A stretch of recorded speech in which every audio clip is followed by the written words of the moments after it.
Hello, today is Thursday, February 4th, 2021. My name is Jackie Pelota, and I'm here today interviewing Adrian Cruz for the Voces Oral History Center at the University of Texas at Austin. Please note that this interview will be placed in the Nettie Lee Benson Latin American Collection at the University of Texas at Austin. If there's anything you do not wish to answer or talk about, I will honor your wishes. Also, if there's something you do want to talk about, please bring it up and we'll talk about it. Because we're not conducting this interview in person, I need to record you consenting. So I'll ask you a series of 5 questions. Please say, yes, I agree, or no, I do not agree after each one. There are a couple questions though that we need to make sure you agree to before we go on. Voces wishes to archive your interview along with any other photographs and other documentation at the Benson Library at UT Austin. We will retain copyright of the interview and any other materials you donate to Voces. Do you give Voces consent to archive your interview and your materials at the Benson Library? Yes, I agree. Do you grant Voces copyright over the interview and any material you provide? Yes, I agree. Do you agree to allow us to post this interview on the internet where it may be viewed by people around the world? Yes, I agree. Awesome, thank you. And so we have questions in the pre-interview form that you already filled out. We use that information from the pre-interview form to help in research. The entire form is kept in a secure Voces server. And before we send it to the Benson Library, we would have stripped out any contact information for yourself or your family. So that contact information doesn't become part of your public file. Your public file will only be accessible at the Benson Library. Do you wish for us to share the rest of your interview in your public file available to researchers at the Benson? Yes, I allow. On occasion, Voces receives requests from journalists who wish to contact our interview subjects. We only deal with legitimate news outlets. Do you give us consent for us to share your phone number or your email with journalists? Yes, I give consent. Awesome. Well, thank you so much, Adrian. I appreciate it because I know that's a long preamble, but we can get started by you just telling me a little bit about yourself. Definitely. Just to keep it short and sweet, my name is Adrian Cruz. I'm currently a University of Florida student studying engineering. On my 5th year, graduating this semester, super excited. A little bit about myself. I am Cuban American from Miami, Florida, born and raised in actually Colombia, but raised by a Cuban family, so very different and diverse. And on campus, I'm very involved in the Society of Hispanic Professional Engineers. So anything that has to do with moving our STEM Hispanics forward, that's what I'm here for.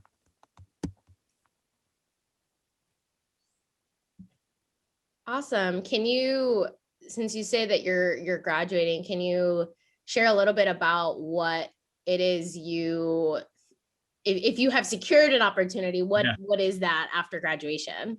For sure. So I'm actually studying industrial and systems engineering with a minor in international development and humanitarian assistance.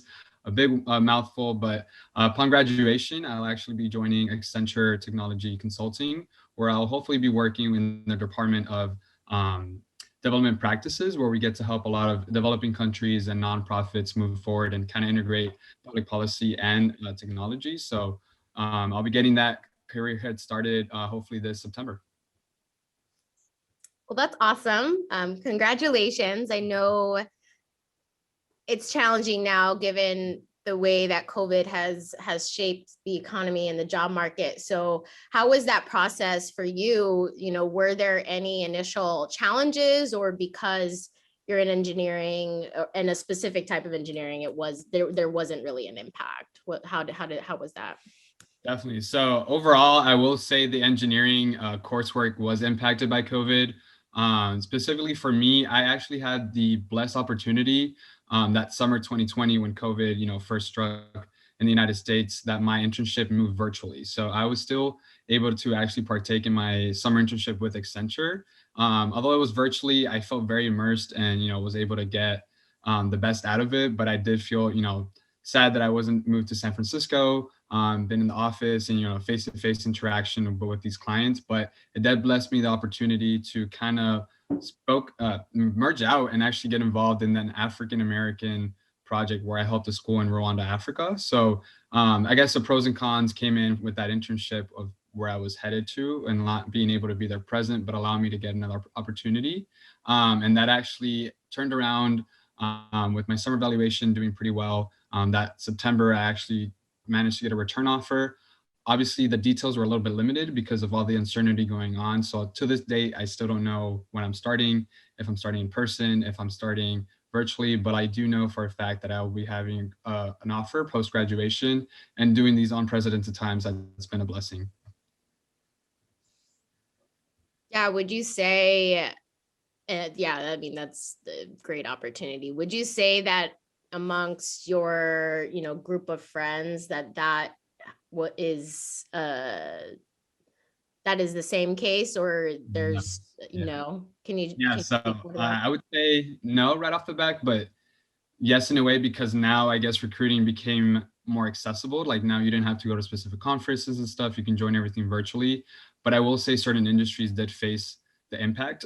Specifically for that summer, I know a lot of my friends working in research labs, like biomedical companies, had their internships strike from them. They couldn't attend there in person.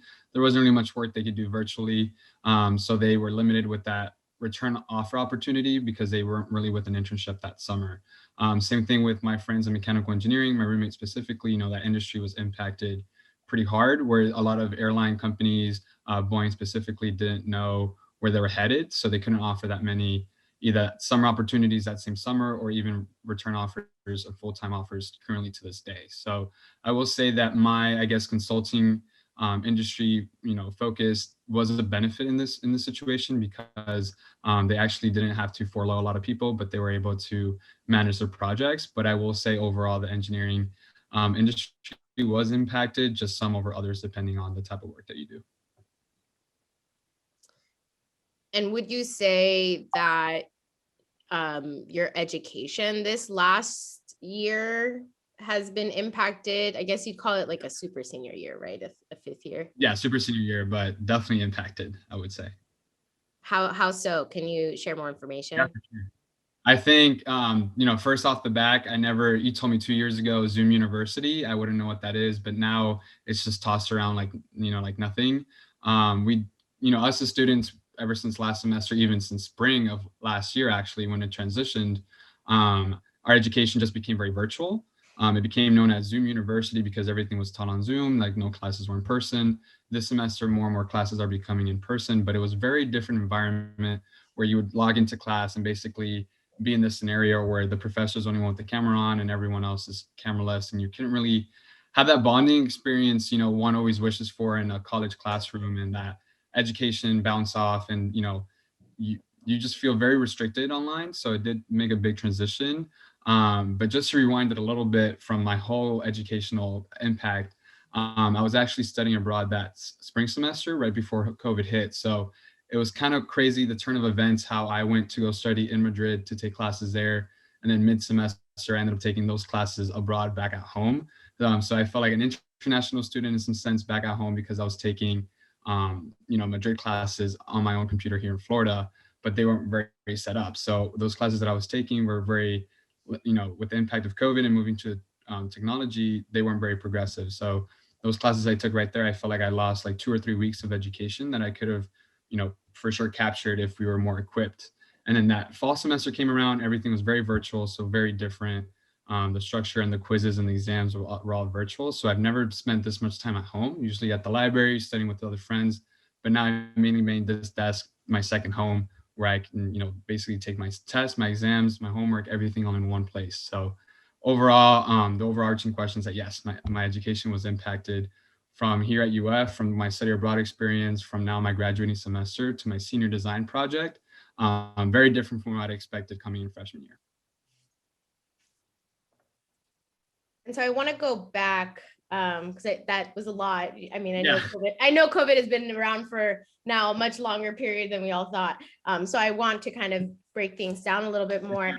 I would like to, I guess, go back to what you shared about you being abroad kind of at the beginning of the pandemic. And so if you can kind of share a little bit more about like what that looked like when you were abroad and you like first learned about COVID. If we can like go back to that, what was that experience like? If I can pinpoint it to a day and I'll still remember it, it was March 13th, 2020. That was the day I basically felt like I was packing up, not my life. I mean, I was only there for 2 months, but like the life that I had in those 2 months, like I had to pack everything away, return the guitar from the guitar class I was taking, and just basically find a flight back home. During this time, no one was wearing masks around anywhere. In the airport, most of them were like the Americans, but it felt like the Spanish people were prepared. Like from one day to the next, no one was going to the metros. Everyone was wearing masks and gloves, and it was just me and my roommate, who was also from the University of Florida. We were just like, "What is going on?" And then the main issue was that I guess at that moment, COVID was more accelerated in the other side of the world, where you can see it more. It had struck Italy. We got our first, email from the University of Florida and from the Madrid University saying, "Hey, there's a situation," but we kind of started disregarding it because no one here in the United States was stressing it. I knew all my friends during that March time period were even getting ready to just go on their spring break cruises and spring break trips. Meanwhile, I'm here not knowing what to do. Do I pack my bags? Do I enjoy it? Do I continue to embark in this new adventure, I guess, of a pandemic in this whole other country, or go back home? So all of that happened basically between 2 and 3 days of March 13th. And it was honestly crazy because I remember I was just getting ready for my thermal exam happening. And then I got an email that the university shut down, that they got their first COVID case. So I was seeing COVID cases since the end of February, pretty much. And all the traveling I did was not alarming because they weren't checking anything. If anything, we had to fill out a little form, but it wasn't as alarming as I've seen it obviously grow and continue to grow into these days. So I think the biggest difference in that point was just seeing how the Madrid community was very more into understanding what the situation was, versus here in the United States, it hadn't reached the point here. So the moment I landed back in the United States, that's when it was like, okay, this is actually real. I quarantined myself for 2 weeks. So I actually felt like the patient zero at one point because I was the only one coming back from Madrid. And then that's when I started seeing kind of the resemblance, like what I lived through in Madrid, again in the United States, seeing more people with masks and gloves and stuff like that. So I just felt like I was living two worlds at the same time at one point during March. So you shared kind of some of the differences in terms of how Madrid and the United States approached, COVID protocol and policies. Can you share any other, noticeable differences, especially since you went through that, before a lot of folks in the United States, as you mentioned did? Yeah, I think it's more of I'm assuming a lot of the folks in Spain at that point have heard about all the diseases and lived through like the Spanish flu and stuff like that. So I feel like they were more mentally prepared to accept that this was actually happening versus my friends and I guess family here in the United States are like, this is not coming to us. Like, don't worry, that's going to be in China. It's going to stay over there. Just don't go to Italy. Just don't go here. Versus in Spain, everyone was like already on the back of like, let's wear a mask. Let's just move, kind of like start shifting into like pandemic world that they've already lived through maybe. Versus here, I guess in the United States, we've never actually experienced that. And at least in that time period, my family has been here and stuff like that. So the main difference I saw was, I guess, the transition to be prepared. I felt like from one day to the next, I saw people limiting themselves from going to the metro, wearing the mask, and this was on the March time period. Versus when I got back from the airport in the United States, I was one of the mainly ones wearing a mask at that point. And all the checkpoint that they did was just have me fill out a form. So they weren't even tracking temperatures or anything like that, compared to what I started seeing more and more build up in Madrid. So I think now, hopefully, fingers crossed, we don't go through another pandemic. But now I feel like maybe the United States, since we already experienced this, in the future will transition in a faster pace and be more accepting to realize this is actually happening, versus, the Madrid was, ready to act on their feet by the next day. So you had mentioned how you had to like real quick get, find a flight. How did that work? Was it just the institution like trying to support you, or was like family freaking out? How was that? It was definitely, like, not to be cliche, but it was definitely a roller coaster. One day I was like, I'll be fine. It's nothing's going to happen here in Madrid. Like, I'll keep coming, I'll keep living my days. The thing was that I had my parents visiting me the week after. So I didn't know whether to just stay in Madrid, wait until they come back. But then we started seeing, it was like a day-to-day update. I think the moment that it was scariest for all of us was when Trump at that point basically said, hey, we're putting up, la fronteras, and basically saying, no one can come, but no one really mentioned the whole aspect. If you're a citizen, it's okay. So at that moment, when that was said, I got an email from UF, I got a call from my parents, and mind you, this was 5 o'clock their time, so close to midnight my time. So it was a very big shock for me to sleep with that night. That's when I knew the next day, March 12th, I had to start booking stuff. I had to start getting ready to go back home because who knows if at that point I was being allowed. Like, we didn't know the exact extremities of how this pandemic could play for me coming back to the United States. So definitely my mom was more alarmed than my dad. My dad was ready to pack his bags and come visit me the next week to Madrid. But my mom was like, hey, there's a situation going on. Let's analyze it a little bit further. So I will have to say that my university at that point wasn't as helpful because obviously they didn't know to what extent the situation was growing. We just got an email saying, hey, your program's canceled. Try to see if you can find your way back home. So at that point, basically, to change my flight, that was an issue. I couldn't even do that. In order for me to change it to such an earlier flight, they were charging 1,300 euros. So definitely something that was extremely ridiculous for just a one return flight. So luckily, my brother being a pilot, he had a connection and I was able to get a flight 2 or 3 days after March 13th and fly back home that Saturday, actually. So luckily through him, I was able to get that flight. It was only $500, so super helpful. And then luckily, my university at the end did have an aid program, and I was able to apply through it through the whole transition of COVID, and they actually kind of refunded me for that flight. So I guess that week after it all calmed down, I was like, okay, I made it here, but those 2 or 3 days were beyond crazy. I had to basically clean up, pack up all my bags, have everything set, and have the apartment scheduled away. Return our guitar that we had class for, which they started shutting down the classes. So very, very, very difficult transition. But the hardest part for me was making sure that I was going to make it home before any immigration issues happened. Wow. And so, thankfully you had help from family, but what did other folks do? Like you said, you had your roommate that was also from UF. How did, what did they do to One get? thing I've learned through this situation is that reward points or fly points are win. He only had to be on hold for like 2 or 3 hours, but because he had points, he was able to just switch the points to another flight, and that worked out perfectly. So he only stressed only for those 2 or 3 hours. Well, meanwhile, I was on hold trying to switch my flight. Then I was calling my parents, and at that point, if I wasn't on Wi-Fi, I had to pay for those minutes to then also have him contact my brother to see what he can do, but still try to figure out what I can do with Europa. So moral of the story, basically, I need to invest in the point system that these airlines have because he was able to easily transition his flight from, because we were kind of come back in May. So this was March. So just transition it for a whole month during that unprecedented time. They weren't being as nice, but I think as the situation escalated, they started to realize, more empathy and I guess allowing. But at that point in that day, they weren't being that flexible to change my flight.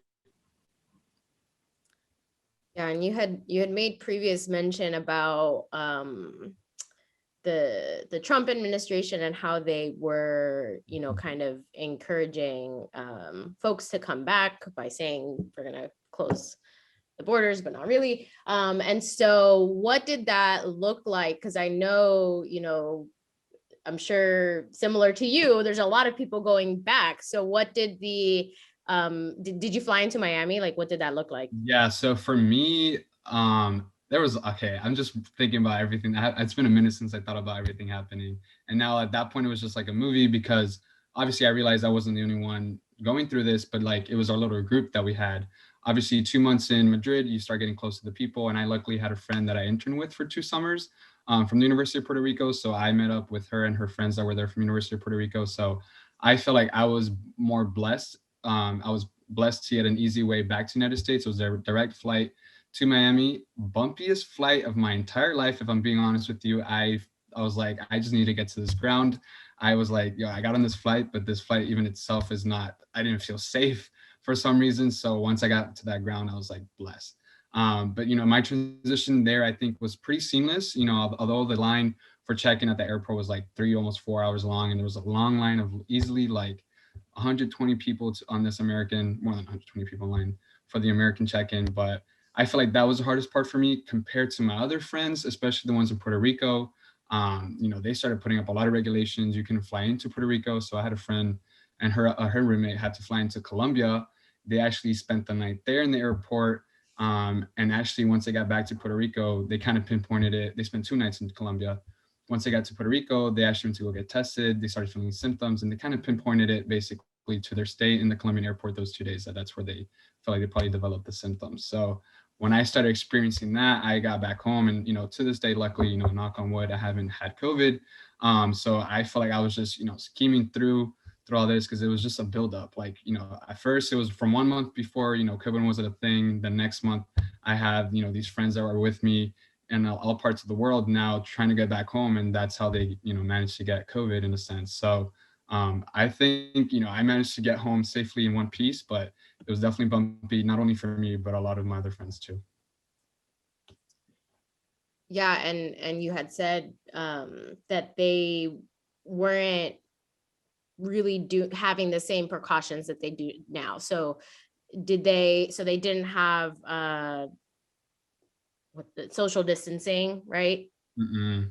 Not even in the line at the airport. Like everyone was right in front of each other. I didn't have a mask at that point, so I used a bandana that luckily I brought with me. Again, this was March, so once I got to the airport, I started seeing these shields and these face masks, like these crazy ones with things on the side. Now it's normalized and I can see it day to day. But at that point, I was like, "Am I walking?" I felt like I was in a movie for those 1-2 weeks because it was all brand new to me. But it was funny enough to see our Uber driver that day to the airport. He was like, "Oh, otra pandemia." In a sense, he was like, "Oh, my grandpa already lived through this, so he's heard about it, he's heard stories." Whereas I feel like the main difference I keep seeing between us Americans that I guess, we're prepared compared to I guess the other side of the world. Yeah, and so speaking, I guess more to that, when you got to Miami, now kind of having lived, the pandemic in Spain, what did that initially look like in Miami when you got back in March? So when I got back, the most I saw were like the people at the airport wearing face shields. I did see more restriction, not specifically the 6 feet distancing, but they did kind of regulate more. Like when we were getting off the plane, it was by 10. So I did start seeing more and more regulations. But me personally, with my family and stuff, I felt like patient zero because even my dad, when he mentioned he was going to go pick me up at the airport, his job personally told him like, "Hey, you have to stay home from at least a week and a half," just because he was in contact with me. I mean, obviously it wasn't known if I had COVID or anything at that situation, so I kind of understand. But just coming back home, coming back to normality, it was just a roller coaster from there. Like there was no normality to be seen. Started seeing more every week, more and more implementations of social distancing. Grocery shopping became the only thing I could have done. So I went from feeling like, okay, I'm blessed to be back home to feeling like patient zero, where I didn't see anybody but my parents and my girlfriend for literally like the first 3 weeks and trying to play it safe before COVID testing became more regulated. So definitely a different feeling coming back home, after a long vacation. It just felt like I was in a different world. And at this point, were you taking classes online, or what did your education look like now that the course, like you said, they were just like, "Oh, it's canceled"? So the hardest part, I think, was that I was taking 2 courses from the Madrid University and then 2 courses from University of Florida. So I had to have my study abroad advisor send an email to my 2 professors, one being electrical circuits. So I had to travel to and from both airports with the circuit board, hoping that I got back to Miami safe because I had an exam the next week. But luckily, my study abroad advisor, she said on email, she's like, "Hey, give these students at least a week. We're coping with a pandemic. We're trying to do our best to adapt." So I kind of lost like a week and a half of general education where everyone was just focusing on get settled in, like flying back. The students from my study abroad program had flown in as early as Thursday to some as late as like end of April. So it was very different, seeing everyone in different phases. But I definitely, it was kind of hard also trying to be a student coming back, get back on that routine. And then I was in the middle of the midterms, so I had to take those midterms back at home. Back at home, I don't have a room, so the dinner table became my study spot as well. So it was very different it just felt off in a sense. I was like, I don't want to study. I don't want to do this right now. Like, I just came from surviving a pretty big, impactful experience in my life of just packing up everything and moving back home. But I think the hardest transition was for my Madrid University classes because I feel like they weren't equipped for online education. So they had to try out so many new systems and stuff like that. And the classes at first were at weird times because of the time difference. Like, obviously the professor doesn't want to teach at 9 p.m. So at one point we just started watching recorded lectures. So it did feel different. It did feel like I was robbed a little bit of my study abroad experience, but honestly, I'm blessed, I did it. And I was able to experience it now compared to I have friends that are not going to be able to study abroad until basically, hopefully by their senior year, but it doesn't look like they keep moving on their programs. So um, it was very different, the education coming back home after that. Yeah, I'm sure that, as you mentioned, it was a difficult transition. Did you find that your faculty were understanding kind of during this time, given your circumstances? Yes, not as understanding as I guess my Madrid professors 100%. They're like, whatever you need, this is and this. But at one point, with us facing it kind of early, like my online professors for some classes, if it wasn't for my study abroad advisor to step in, I guess they wouldn't have been as receptive and as apologetic to understanding why I submitted my homework late and stuff like that. So again, I feel like because the transition from like realizing how impactful COVID was came later to the US. My professors at first weren't being as lenient, but then through time, then the satisfactory opportunity came out for our grades and stuff like that. So it ended up all wrapping up okay. But at the beginning, it was tough to like realize like, okay, am I going through this alone? Like, is no one in the US realizing how impactful this is? Or, do I just buckle up and keep moving forward? And then that's when I was able to process it all that like, yes, I was kind of flying between countries in the middle of a pandemic start and stuff like that. So professors at first weren't receptive, but then through time they became more receptive. And then with the satisfactory grading at the end, that was very helpful for us. Can you explain more about that policy? So, I am aware, but for folks that maybe are not aware of what Yeah. that means. So basically this has never happened in my college career time, but we were excused to allow our grades at the end to either get that grade you were accounted for or basically satisfactory, like you pass a class or you kind of fail the class. So you basically had to choose the classes. I obviously didn't choose it for the classes I knew I was going to end up with an A in. So that helped with my GPA honestly, but obviously education was pretty much hit hard during the pandemic season. So I understand why our university decided to move forward with this. And it applied to both my study abroad classes and the classes I took at my university. So you basically you submit the form with the classes you want. And then if you ended up passing the class with obviously a 70 or above, it just gives you the passing credit for that class rather than a grade. And so going back to kind of what you had said about just, you felt like you had to just kind of buckle down and do the work. How did that make you feel thinking back to the moment where you just had to, buckle down and do the work regardless of what faculty kind of said? I did feel a little bit annoyed at first because I was like, all right, do I spend, this hour-ish that I have trying to figure out, what the next steps are for me to do, or do I just try to, pretend the pandemic's not happening and just focusing on my studies? Because everything was pretty much up in the air. Like there was no for sure cause knowing that the pandemic was gonna continue growing or if it was just gonna stop in Italy. So the buckle down moment, I was just like, all right, let me finish this. And then this is where I'll put a stop at it and then focus on me trying to get back. But I feel like I was just doing nothing. I was just moving back and forth and kind of pacing in place and not actually doing either my schoolwork that I had to at least try to finish or, realizing how I'm going to get back. And that's when I was like, all right, let's buckle down, try to do as much as I can, submit what I can, send the emails that I can for support, and then try to focus on getting myself back to the United States. So aside from the satisfactory, unsatisfactory policy, otherwise, how do you feel that your university has handled COVID-19, either policies or changes in policies or additional procedures? Definitely. So at that point, apart from that, once the university started realizing the cases and stuff like that, I started getting emails and seeing that they were taking the exact precautions. I think they closed down campus, at the end of March, or didn't tell anybody to come back after spring break. So that was the first smart move they did, realizing that this was actually coming and it was, starting to, I guess, get ugly for quote unquote. So I think that was the first main move that they did. They also released an aid fund. So it's like a help a student type of thing where I was able to apply to get my flight refunded for coming back to the United States and stuff like that. And I know other students impacted on campus were able to apply. So I think that was very beneficial that they were able to put out some resources for us, as well as, they sent out counseling emails and stuff like that. So I feel like in a lot of times our our university is very present. I would say at that point it was very email present, if that makes sense. It was more about sending emails and stuff like that.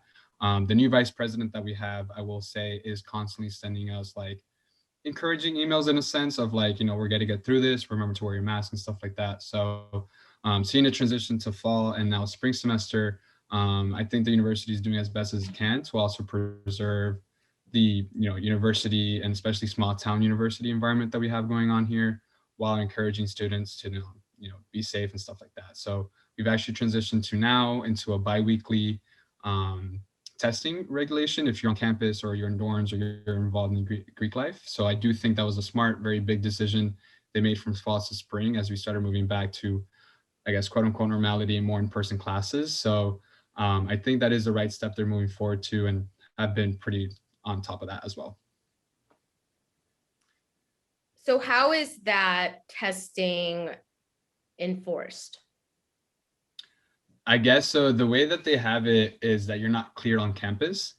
If you're someone that works on campus and stuff like that, I think you're forced to do it kind of weekly, where you fill out a questionnaire. And as a professor, they, if you have in-person classes, they get to see the attendance log and see if who's cleared or who's not. And it's also if you have to scan your ID anywhere, like we have to do to get into the university amenities, like the gym, the cafeteria, or anything like that. If you scan your D, you're not cleared. You're not allowed access in. They also take precautions for anything like volleyball courts at the gym. They scan, they take our temperature, and then have a big sign saying, "Do you have any of these symptoms?" So before even this ID scanning, they do preliminary, I guess, like kind of body temperature scanning as well. So I know that's kind of like at least a safe route for the administration to take. So I just want to clarify that based on off what you shared, that students go through like a screening where they answer questions. So is it a test that they are so it's required, or is it a screening? And then after the screening, you are mandatory. Sorry, I forgot to include that. You are kind of enforced to follow up with making a testing appointment if you are in Gainesville. So whether if you are attending in-person classes or if you want to come on campus. If you don't want to come on campus or you're not taking in-person classes, you're not mandated to. So we have a lot of students doing remote work, or all the other classes are on Zoom. But for me, since I am a TA, I do have to go to campus every Wednesday. So I do have to plan my tests accordingly. And that, this was sent out as an email, and they actually did kind of like activities in a sense, like, we're giving out some Gator masks, which I can actually show off. Just like little tactics that they did to encourage us to come back to university. So, they were giving incentives to, on top of that, kind of mandating it in a sense. So if you're going to be present on campus or if you have classes, you do have to do the screening. And then once the screening is done, you have to take the test. And obviously, the only caveat is that we have to wait 1 or 2 days for the test results, but you're cleared on campus once you test negative. And are the tests free? Yes. Okay, regardless of whether students have insurance? Yeah, so you do provide insurance if you're okay with it. I think you can click off not including it, but it is free. You just have to be a UF student, and it's in our portal. So you pretty much get to simply just fill out the form and schedule your appointments. They have both drive-in and walk-in, so both accessible to any student. And so I guess based on your opinion or, your experiences either from yourself or your friends, do you feel students answer the screening questions honestly, right? Because sometimes, and I know everyone does this, or you know, we just kind of like click, click, click, right?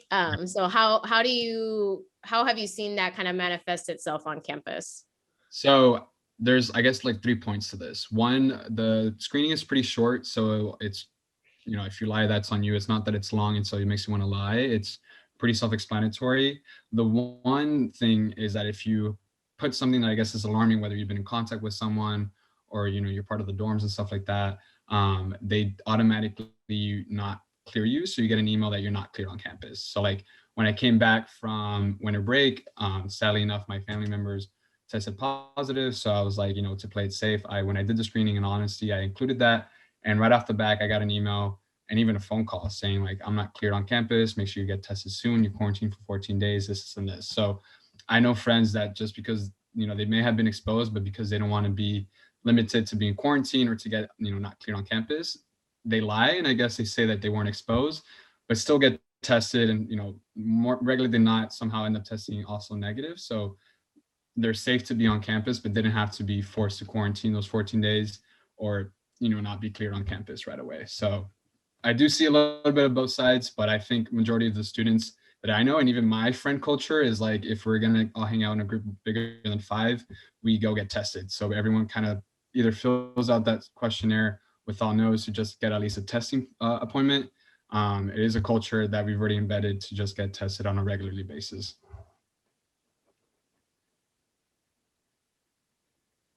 So I'm glad to hear that. Do you find that certain groups of students are more cautious or proactive than others? Like I know you said your group is really great about it, but as Um, you, I'll be honest, I've seen, sorry, I don't know if I interrupted your question. no, Okay. I've seen all various extremes, I guess, from like obviously the now more adventurous freshmen, you know, me being part of like a program, I led freshmen into like the engineering program. I got close to them fall virtually, follow them on social media and now see them, you know, in a different verge from my, I guess, safety. They're out in the, you know, in the midtown and downtown areas of our area, you know, of our community. So obviously with a lot of people, no mask on, so very different. I think for me, since I'm a graduating senior, all I'm trying to do is graduate COVID free and, you know, walk my graduation stage and move on with the next steps in my life. But I feel like the underclassmen are in a different mentality, and definitely some of them want to get that college experience the safe route, and some of them may not. So I know my friends that live in dorms have had experiences where they have to remind their dorm mates to wear the mask around, you know, the area and stuff like that. So I think we're all living this pandemic in different realities in some sense. But like me personally, I have yet to go, you know, being 23 of age, to any bars or anything here in our own college town, just because one, the anxiety I have now is very different from seeing social crowds. Like the most I'll do would go to the general body meetings my engineering org has. And obviously apart from that, it's when I hang out with my closer friends and stuff like that. So very different mentalities. I've seen people that are okay with blasting on their social medias that they're in these packed clubs in downtown and stuff like that. So I already know gratefully that those are the people I don't, you know, get in contact with. And even at one point, there was a Instagram page that was exposing people being maskless across our community campus. So it was crazy how at one point, you know, people didn't care since the beginning of even fall semester. So different realities, just different college experiences overall for a lot of people. so to that point, especially because as you mentioned, it is a unique environment given it's a college town. I I've seen, you know, news outlets like the Washington Post kind of talk about the university, specifically talking about what you mentioned, the push for in-person classes and the fear of contracting COVID, given the, you know, large college student population. So I don't know if you have heard any of these concerns Yeah, from faculty or graduate students or just students in general. And if you can speak more to that. definitely. So I'm in a class where the one I TA for, it's a leadership class where we're basically with leaders from across campus. So we bring up these big conversations. I think the biggest concern we have even as students is for the professors. And not to put my university out there, but these are policies that they make public. So everyone knows what they know about it. But basically, professors were kind of pushed, even if they had one student sign up for the in-person class, to come in class, to come into in-class person. And if I'm going to be quite frankly with you, me, if I was a college professor in those shoes, knowing that these are students that are, you might have a population that is playing it safe and is doing stuff that I'm doing, limiting their outings. But then you have the other case where you're maybe not directly in contact with, but you're still in the same bubble during this whole time period of anxiety, I guess, of social anxiety and stuff, with students that may be partaking in activities that they shouldn't partake in during the pandemic time period. So I think that's definitely one of my biggest concerns, and it's for professors. And then, quite frankly, literally 2 days ago, I got an email from my professor saying, "Hey, I think I have symptoms of shortness of breath. I went to go get checked out, but just for safety, I'm going to be joining class on my computer." Through Zoom. Like, I don't know if he had to go through a whole loophole to get that approved, but I think me as a student, I'm okay with that.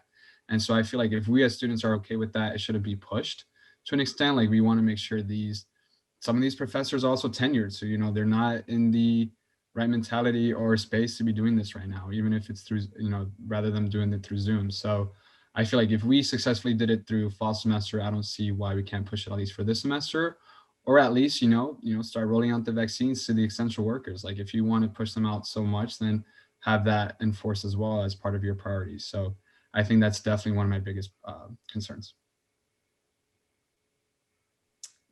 Yeah, and you bring up a good point about the vaccine rollout. Have you heard any communication from the university about that, as to like if it's going to be offered to students or faculty?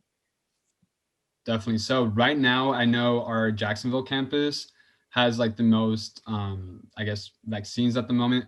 Today, actually, in my fraternity group chat, someone tossed a link saying, "Hey, this is the wait list." I first thought it was like a fishy, internet thing that's not real, but then it had our university logo on it, and it had the whole, like, I guess, model that we have during this whole COVID time on it. So it was legitimized. I asked my friend that works with the COVID center. He was like, "Yes, this is an ongoing wait list, but it's not being like, they're not fishing out information from it yet. So put your name on it. You never know, but this was actually happened today. But as of today, we have no information from our university. We just know, obviously, right now they're working with those that are 65 and older. But hopefully, fingers crossed, vaccine before graduation, so we can finally walk the stage.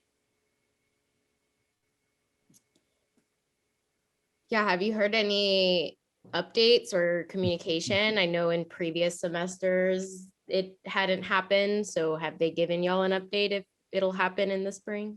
Yeah. So our university specifically, if you search it up in your own time, you'll see that we've had a history with graduation. So the graduation committee has been very, I guess, taking advantage of not having to plan one. But I guess students have spoken up and realizing that we are in 2021. So we actually are scheduled to have a graduation this semester. When we applied for graduation, it was stated on there. But I think they're going to do it with 1,000 students. But they also followed up recently, after like 2 weeks ago, that they're doing makeup graduations for the class of 2020. But it's actually the same weekend as Mother's Weekend, so it's a weekend after our class of 2021 graduation. But at least they're making up graduations. But in all honesty, me being a fifth year, my heart is with class of 2020. A lot of us have moved on, basically. Like, we're already starting our corporate world, moved to different cities. So it's kind of sad that, some of us are able to come back, but some of us have already moved on and don't even want to walk the stage. But I know proudly my two close friends who are first gen Hispanic are going to come back and as much still enjoy that ceremony that, they worked their butt off. Yeah, definitely. I want to go back to something that you had mentioned about the university tensions with graduation. If you can speak more to that. For sure. And I think I've seen this personally, so I definitely don't mind vocalizing it. But we did have an instance in our university where me being part of a multicultural Greek organization, as well as seeing members of the National Panhellenic Council, we do a very different celebration to graduation. A lot of us tend to be first gen. It's part of our heritage and our traditions to do a lot of either saluting or stepping on stage and just have that glory of those 8 seconds that they're showing our name, have our family screaming at us, and we basically do what we do. And I remember one university, I don't know the name for the position, but it's someone that kind of escorts you out of the stage. They started getting a little bit aggressive with certain students, and it was just starting to get documented. And it was just not one graduation, it was multiple. And it was specifically to those students that were of color, and they're pushing them off while they're doing their traditions.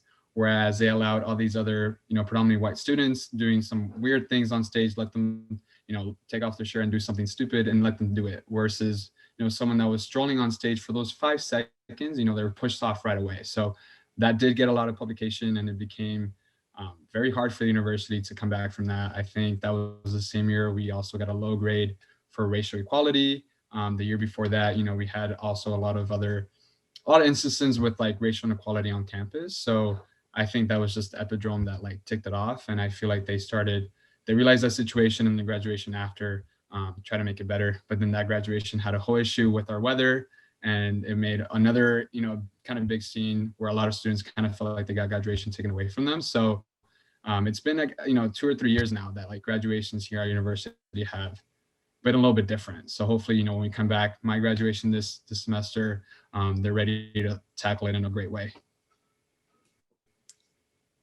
Yeah, I hope so. And so I want to acknowledge how involved you are at the university, and I'm interested in hearing if kind of any of that has changed, like the nature of how your leadership and organizational involvement has changed like during COVID, because I know you said you're in an engineering organization and in a multicultural Greek. So what has involvement look like now during COVID? I mean, to be quite frank, the first thing I did was go inactive this semester. So that means basically not being an active member of my fraternity. I honestly didn't want to do Greek life again via Zoom University. It was my last semester, paying dues and stuff like that. So I never saw myself going inactive all the way until my last semester, but I feel like it must have been done after being, 4 years as an active brother. And I just, I didn't feel the same. It's not the same during socials and like activities online, obviously understanding the situation, but I just felt like, that's an involvement I already experienced. I don't need to continue with the semester. I can already move on. But then for the Society of Hispanic Professional Engineers, I felt like I needed one thing to make me feel like I was still a college student. And that's when I decided to be part of the freshman leadership board, which basically I was the executive director for the program that we have for 30 freshmen that come in. And we kind of, give them resume tips, prepare them for what engineering actually is, because on campus, we don't really get that preparation. And that's one thing that kind of kept me grounded and made me feel like I was a leader still, but in a impactful way. So I just focus all my attention on that. My roommate is a president, so I also didn't have an option sometimes to not be involved. But it made me feel like I was still in a college environment because that's all I got. It wasn't from classes that I was getting that college environment, Zoom University, it didn't feel like college. No one was really answering the group meets to kind of make it more of a college environment.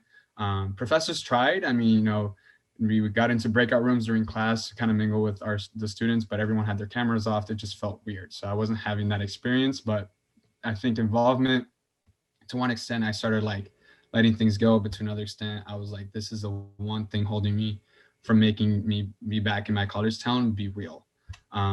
But I think overall, yeah, involvement has just become very Zoom oriented. There's a term we toss around, it's called Zoom fatigue, where it's like, I don't want to join this Zoom link again for this 14th activity I've seen on the same platform. So I do think involvement took an impact, but I think we're moving back from it. A lot of more organizations on our campus are doing things in person with mask on and regulations. So definitely think we're moving the right path, but fall semester, I feel like involvement and leadership overall to any college student took a big impact.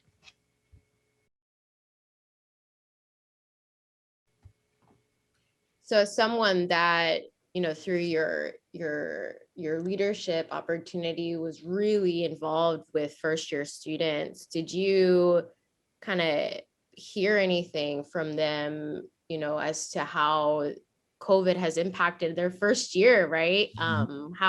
What have they shared with you as like the leader in that program? Yeah, I think one thing, it did make me feel humble of like, at least I got these experiences. Like a lot of them didn't even get a high school graduation. They didn't get that summer transition, from your high school friends to college. So they didn't get that moving in experience either. A lot of them stayed home. A lot of them didn't go into dorms. So it was kind of, opening my eyes like, okay, everyone has been impacted in a certain way. They also, a lot of them were like, I only know friends in this organization because this is the organization kind of doing things. I'm not making friends in my classrooms, I'm remote. My own mentee, I did all my activities and events with him. I would FaceTime him at our like social safe gatherings, just to have him included, but he was back at home because no one really knew the safetyness of everything. And now he was luckily able to move into a single dorm, but before he canceled his contract for that double dorm. So I know, a lot of freshmen didn't get that dorm experience, so it's kind of sad. And they're also not getting that game day experience, that welcoming environment to university. I feel like if I only had, I guess, school and Zoom University to fall back on, it would be very tough. So I feel like they got impacted a lot, the freshmen.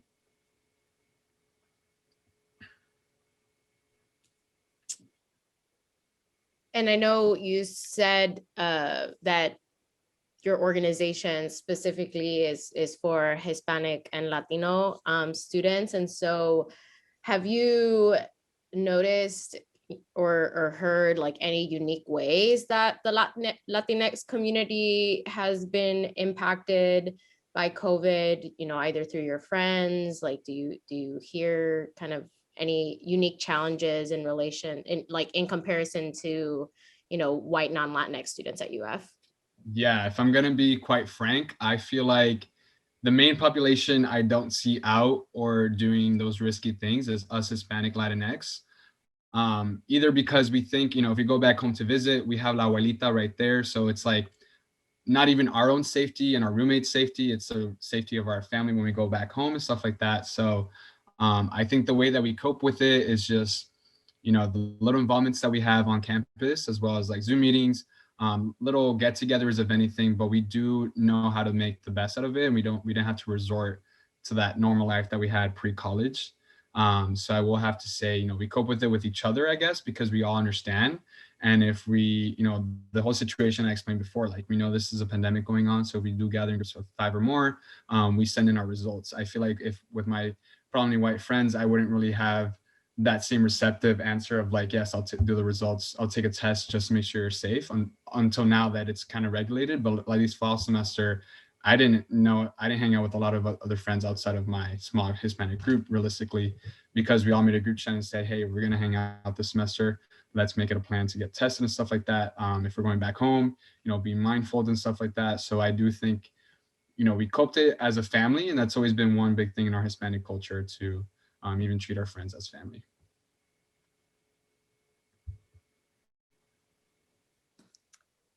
Have any of your, I know you said that your family contracted COVID, which I promise I will get to and ask about, but did any of your friends kind of share any other like COVID related challenges during this time? Yeah, so I had 2 close friends that actually contracted COVID, one while his time in Gainesville and one during winter break back home, kind of a similar situation that I did, but I guess I managed to escape that scare. But my friend here, it's funny because he, I guess, was the more outgoing one from his roommates, and he was hanging out more with us, and they were always telling him to be precaution, this, and this.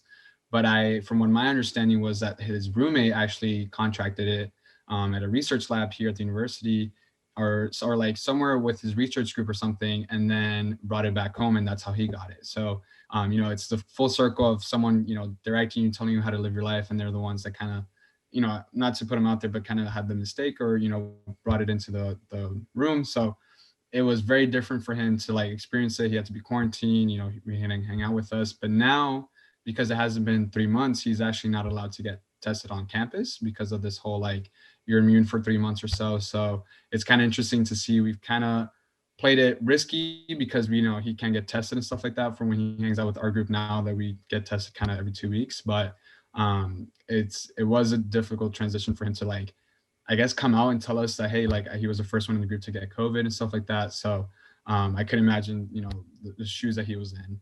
And then my other friend, he basically went back home, contracted it there, spent most of the winter break on quarantine, and then managed to come back to university.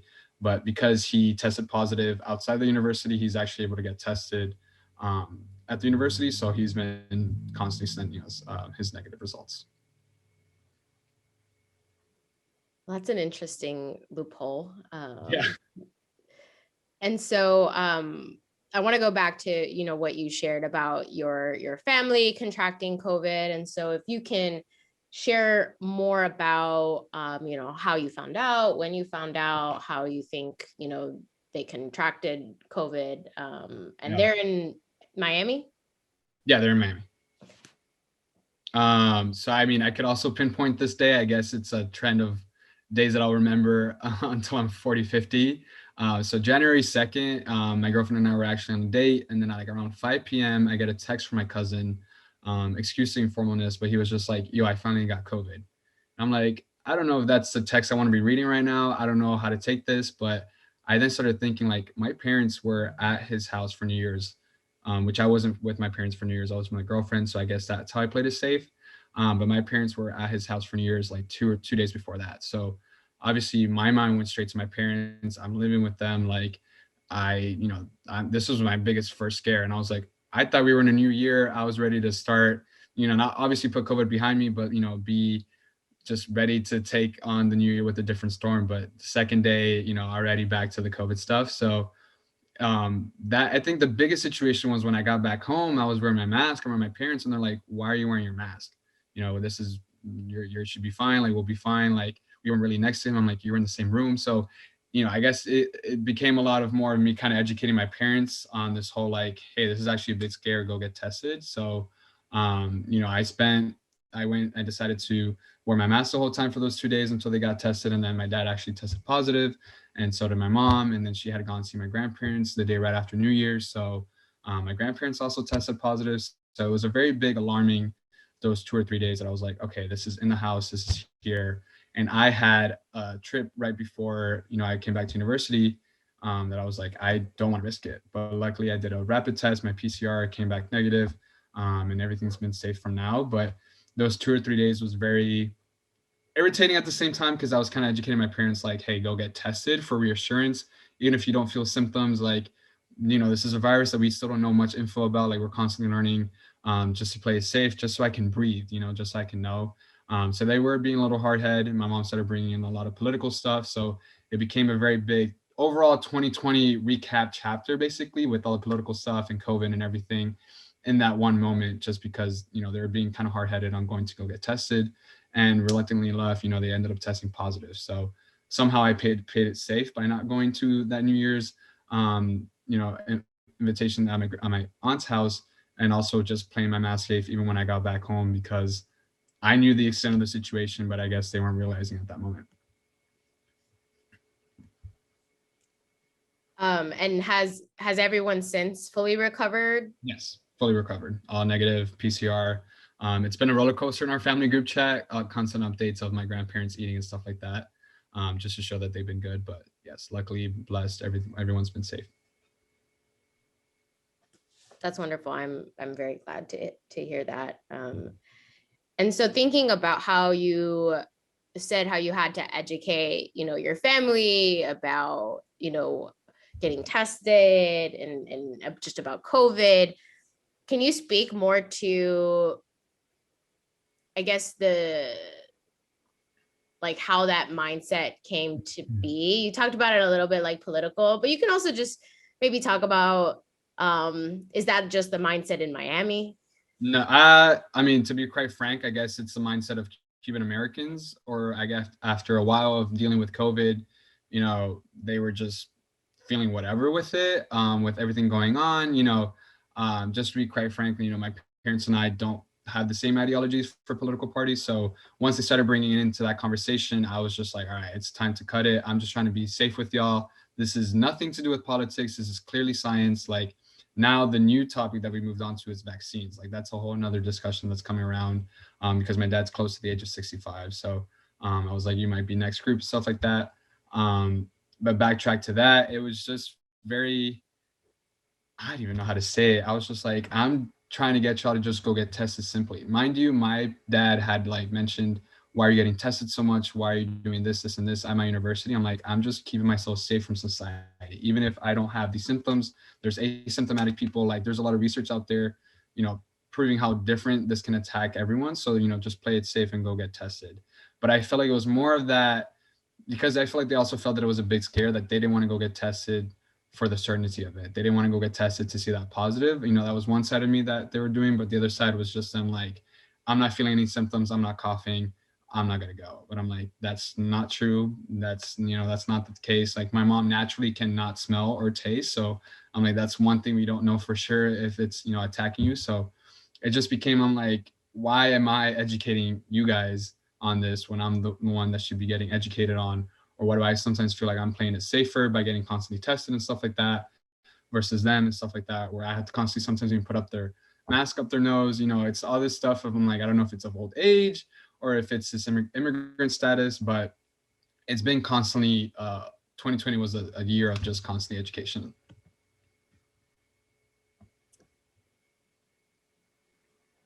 So you had initially kind of were talking about the mindset being tied to Cuban and Cuban American heritage. And so if you can elaborate more on that.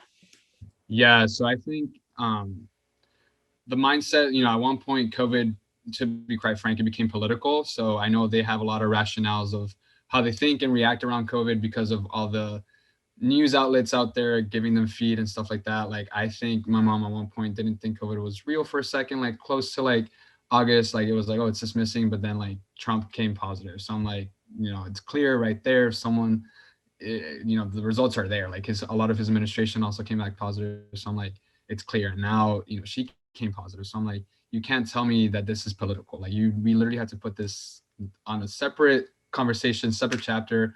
Right now, let's just all focus together and, you know, keep moving to get better and stuff like that. So it's kind of interesting how this mindset still transitions now to the vaccine. So I'm like, you're trusting this government with a lot of like and just corrupt information you're reading on Facebook versus all the actual scientist stuff that like me as an engineer, I'm very interested in. So it's like at one point, sometimes I started taking personal too with, you know, the politics and stuff like that. So um, it does play a mindset, you know, with the Cuban background that they're coming with and, you know, where they came from. I do acknowledge it at times, you know, sometimes I catch myself, I bite my tongue and I'm like, look, I acknowledge our differences because of the way we grew up, but let's just talk about it. And then it just sometimes would escalate and stuff like that. So it would be hard to get a conversation because of how personal, I guess, the Cuban Americans take it whenever we talk about politics or anything at all that has to involve with helping people, if that makes sense. Yeah, definitely. And could you alluded to it a little bit, but could you expand a little bit more on those generational differences, right? From folks that came and but were initially born in Cuba versus kind of now, like you were talking about, right? Like the generation that's more So I more mean, based here. Yeah. I've like lived and seen three generations. So I've currently had my grandparents come from Cuba like 5 years ago. So I've seen that pre-Castro regimen mentality where, you know, they had a lot of different stuff at their access and stuff like that. Then I saw the time period my parents were born and how everything changed. And obviously to then seeing them leave the country for the better of our future. But then I'm like, we're here, we got the better of our future. A lot of this is paid by resources that, you know, that you're I guess your mindset doesn't really support. So it's kind of this controversy that I'm feeling like I've only gotten this far, not because of the support that I guess my own family has given me, but also because of the support of scholarships of like, you know, all these little grants of all these, you know, I guess like group of people and stuff like that. So it's a constant different from the generation of like now I'm appreciating the resources. This is how I got here. Back then I guess it's like I got here the way I got here.